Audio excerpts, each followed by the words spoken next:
Hi అండి. అందరూ ఎలా ఉన్నారు? ఈరోజు నేను చికెన్ కర్రీ ఎలా చేయాలో చూపిస్తున్నాను. ముందుగా ఒక హాఫ్ కేజీ చికెన్ని బాగా శుభ్రం చేసుకొని ఒక బౌల్లోకి తీసుకొని అందులో ఒక 1½ స్పూన్ దాకా అప్పుడే దంచుకున్న ఫ్రెష్ అల్లం వెల్లుల్లి పేస్ట్ వేసుకోవాలండి. తర్వాత హాఫ్ టీ స్పూన్ పసుపు, రుచికి సరిపడా ఉప్పు, రుచికి సరిపడా కారం వేసుకోవాలి. కారం అనేది మీ ఇష్టం అండి, మీరు తినే కారాన్ని బట్టి వేసుకోవచ్చు. ఆ తర్వాత చికెన్ని బాగా కలుపుకోవాలి. మసాలాలన్నీ బాగా పట్టే విధంగా కలుపుకున్నాక ఒక హాఫ్ కప్ దాకా పెరుగుని యాడ్ చేసుకొని గట్టిగా కలపకూడదు, ఇలా పైన కోట్ చేసే విధంగా కలుపుకోవాలండి. దీనివల్ల కర్రీ అనేది చిక్కదనం వచ్చి చాలా టేస్ట్గా ఉడుకుతుందండి. ఆ తర్వాత ఈ చికెన్ ఇలా మ్యారినేట్ చేసుకున్న చికెన్ని 20 మినిట్స్ దాకా ఫ్రిడ్జ్లో పెట్టుకోవాలండి.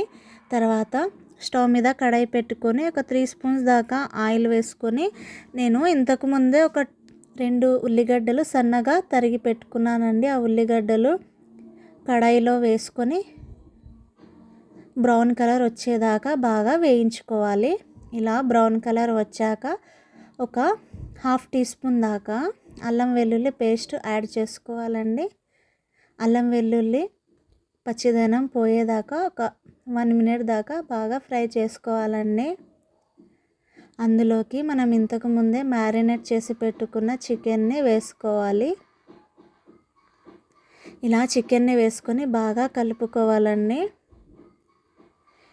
ఇలా ఒకసారి బాగా కలిసే విధంగా కలుపుకొని కొద్దిగా కొత్తిమీర చల్లుకొని మూత పెట్టుకొని ఒక 10 మినిట్స్ దాకా మీడియం ఫ్లేమ్లో ఉంచుకొని మళ్ళీ ఒకసారి మూత తీసుకొని బాగా కలుపుకోవాలండి. ఈ విధంగా బాగా కలుపుకొని ఒక 5 మినిట్స్ దాకా మగ్గించుకోవాలండి. ఆ తర్వాత మళ్ళీ ఒకసారి బాగా కలుపుకోవాలండి చికెన్ మొత్తాన్ని. ఇలా కలుపుతూ ఉండడం వల్ల కర్రీ అనేది కింద మాడకుండా టేస్ట్ అనేది చాలా అద్భుతంగా వస్తుందండి. మళ్ళీ మూత పెట్టుకొని ఇంకోసారి కొద్దిగా కొత్తిమీర అనేది చల్లుకొని మళ్ళీ ఒకసారి చికెన్ అనేది దగ్గర పడేంత వరకు కలుపుకొని ఒక గ్లాస్ దాకా వాటర్ని యాడ్ చేసుకోవాలండి. ఇలా మొత్తాన్ని బాగా కలుపుకొని అందులో 2 దాల్చిన చెక్క, 3 యాలకులు, 1 లవంగా వేసుకున్నానండి. మీకు కావలిస్తే మీరు పౌడర్ కూడా చేసుకొని వేసుకోవచ్చు.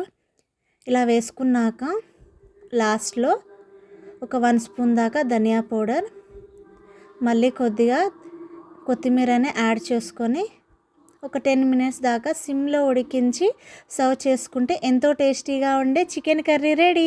నేనైతే జొన్న రొట్టెతో సర్వ్ చేస్తున్నానండి ఈరోజు.